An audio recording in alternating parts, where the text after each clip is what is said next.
Army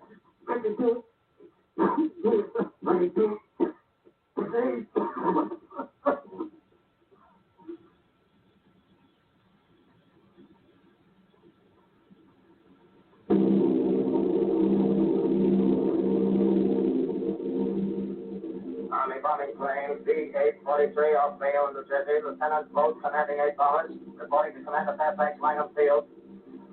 This is Bolt reporting to Commander Fairfax, Langham Field. Enemy tripod machines now in sight. Reinforced by 3 machines from the Morristown cylinder. 6 altogether. 1 machine partially crippled. Believed hit by shell from Army gun in Watchung Mountain. Guns now appear silent. A heavy black fog hanging close to the earth with extreme density, nature unknown. No sign of heat ray. Enemy now turns east, crossing Passaic River into the Jersey marshes. Another straddles the Pulaski Skyway.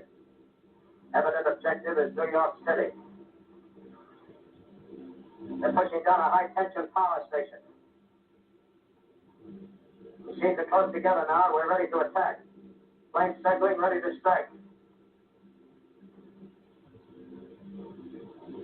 1,000 yards and we'll be over the first.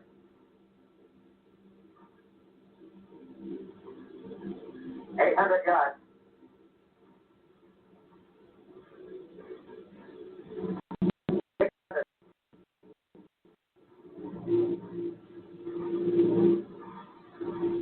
$400. $200. There we go. Giant arm raised. Green flash. Spraying us with flame. 2,000 feet. Engines are giving out. No chance to release bombs. Only one thing left. Drop on the plane and all. We're diving on the first one. Now the engine's gone. 8.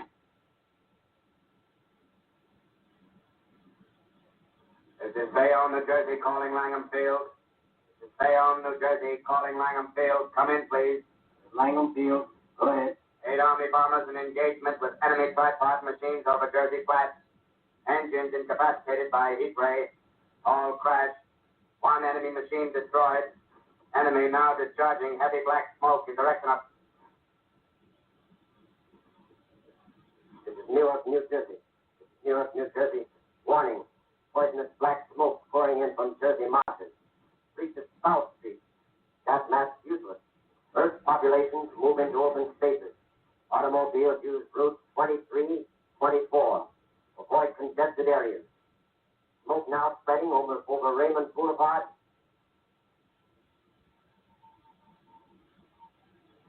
QX2L calling CQ, QX2L calling CQ, QX2L calling 8X3R, come in please. This is 8X3R coming back at 2X2L. How's reception? How's reception? Stay please. Where are you, 8X3R? What's the matter? Where are you?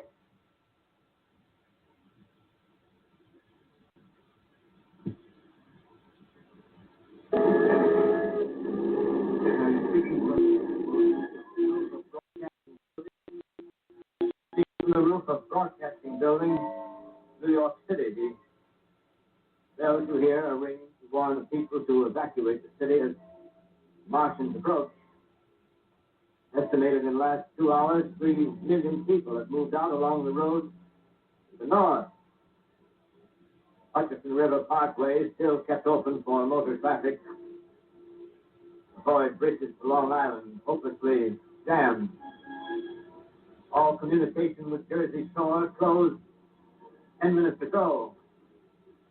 No more defenses. Our army is wiped out. Artillery, Air Force, everything wiped out. This may be the last broadcast. We'll stay here to the end. People are holding service here below us in the cathedral. Now I look down the harbor, all manner of boats. Docks. Streets are all jammed. noise in crowds like New Year's Eve in city. Wait a minute, the enemy is now in sight above the palisades. Five great machines. The first one is crossing the river. I can see it from here, waiting the Hudson like a man waiting to approach. A bullet in his hand at me. Martian cylinders are falling all over the country. One outside of Buffalo, one in Chicago, St. Louis. Seem to be fine and safe. Now the first machine reaches the shore. He stands watching, looking over the city. Steel Cowley's head is even with his skyscraper. He waits for the others. They rise like a line of new towers on the city's west side. This is the end now. Smoke comes out, black smoke drifting over the city. People in the streets see it now. They're running toward the East River, thousands of them, dropping in like rats. Now the smoke's spreading faster. It's Times Square. People are trying to run away from it, but it's no use. They're falling like flies. Now the smoke crossing 6th Avenue. 5th Avenue. 100 yards away. It's 50 feet.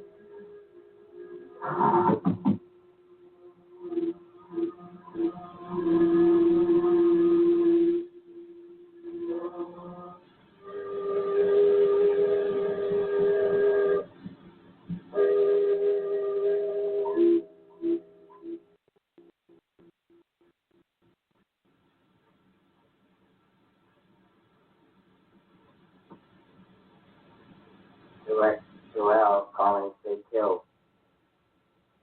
Direct to L, calling, stay killed. Direct to L, calling, stay killed, New York. And anyone on the air? And anyone on the air? TJ Morris ET Radio. And anyone? TJ Morris ET Radio. Direct to L. You are listening to a CBS presentation of Orson Welles and the Mercury Theater on the Air in an original dramatization of The War of the Worlds by H.G. Wells. The performance will continue after a brief intermission. This is the Columbia Broadcasting System. The War of the Worlds by H.G. Wells, starring Orson Welles and the Mercury Theater on the Air.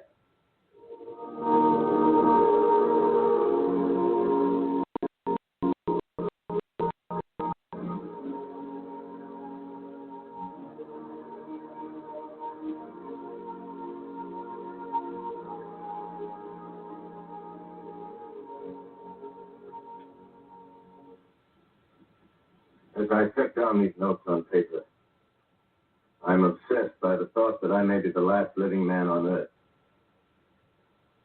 I've been hiding in this empty house near Grover's Mill, a small island of daylight cut off by the black smoke from the rest of the world. All that happened before the arrival of these monstrous creatures in the world now seems part of another life. A life that has no continuity with the present. Furtive existence of the lonely derelict who pencils these words on the back of some astronomical note bearing the signature of Richard Pearson. I look down at my blackened hat and I try to connect them with a professor who lived at Princeton and who on the night of October 20th glimpsed through his telescope an orange splash of light on a distant planet. My wife, my colleagues, my students, my books, my observatory, my world. Where are they? Did they ever exist? Am I Richard Pearson? What day is it? Do days exist without calendars? Does time pass when there are no human hands left to wind the clocks? Writing down my daily life, I tell myself I shall preserve human history between the dark covers of this little book that was meant to record the movements of the stars. But to write, I must live, and to live, I must eat. Find molded bread in the kitchen and an orange, not too spoiled to swallow. Keep watch at the window. Time to time, I catch sight of a smoke still holds the house in its black coil, but length there's a hissing sound, and suddenly I see a Martian mounted on his machine, spraying the air with a jet of steam as if to dissipate the smoke. I watch in the corner as his huge metal legs nearly brush against the house. Exhausted by terror, I fall asleep. Morning. Morning. Sun streams from the window. The black cloud of gas is lifted, and the scorched meadows to the north look as though a black snowstorm had passed over them. I venture from the house. I make my way to a road, no traffic. Get in a wrecked car, baggage overturned, a blackened skeleton. Push on north. For some reason I feel safer trailing these monsters and running away from them. And I keep a careful watch. I've seen the Martians speed.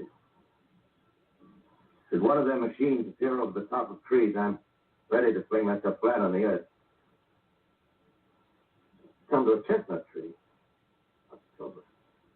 Chestnuts are ripe. Fill my pockets. Let's keep alive. 2 days I wander in a vague northerly direction through a desolate world. Finally, I notice a living creature. A small red squirrel in a beech tree. I stare at him and wonder. He stares back at me. I believe at that moment the animal and I shared the same emotion. The joy of finding another living being. Push on north. I find dead cows in a brackish field, and beyond the charred ruins of a dairy, the silo made standing guard over the wasteland like a lighthouse. Deserted by the sea. Stride the silo to Weathercock, the arrow points north.